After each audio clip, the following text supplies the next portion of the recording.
Mark Play, you've had a big hand in getting the great fields here for Hong Kong on Sunday. You must be very pleased. Look, I am, but it's very much a team effort, and it's something you can't do without the support of the club right behind you. But I really am pleased that this year, as a team, we've assembled the strongest fields we certainly possibly could, and I think the strongest fields we've had at the international meeting.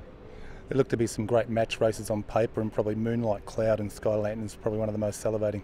Look, it is, but don't forget the local Hong Kong horses as well. Horses like Gold Fun are going to really add to that, but there's no doubt we've got the best older mare in the world at a mile and the best 3-year-old filly in the world at a mile going head to head, and that's going to be a wonderful race. But there's many things that could upset the apple cart, but what a thrill to have a horse like Moonlight Cloud racing here in Hong Kong.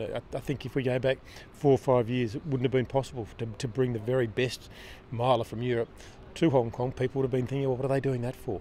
Now it's really embraced, and people are saying, what a fantastic thing, and isn't it wonderful to see? And how will she be at the end of the season? All those ponderables really start to come into play. But looking at her here on the track this morning, she looks wonderful, and she's really come through a tough but a very good season extremely well. So to have her here, fantastic, and to have the up and comer, the Queen to replace the Queen, looking to take over in Sky Lantern, absolutely fantastic. And full credit to the team there with the 3-year-old filly.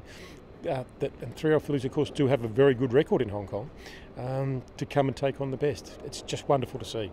They've had a bit of a stranglehold on the mile over the last couple of years, but there's every opportunity that might be broken this year. Well, it is, but it's not that long ago Hong Kong had a stranglehold on the sprint too, and then all of a sudden we've seen a couple in a row go overseas.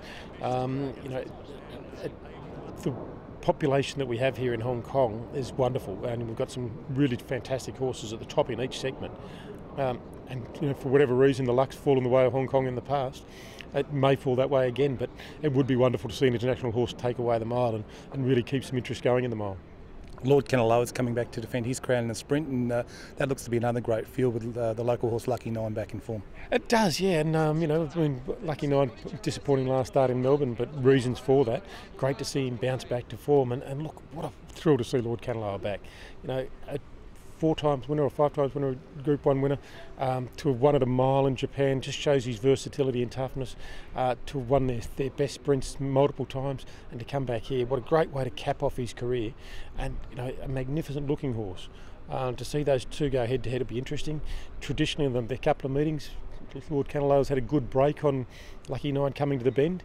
Maybe this time Lucky 9 draws a bit closer, sits a bit closer, and it might be more of a head-to-head tussle down the straight. It'd be great to see, and certainly a race that we're all really salivating about. Another one that everyone's very excited about is the Fugue, obviously a superstar. A superstar, and really interesting connections. Took a long time to work out whether they wanted to run in the Cup or the Vase. They looked at all the ponderables that you could possibly look at as to where she ran, and in the end they've plumped for the Vase.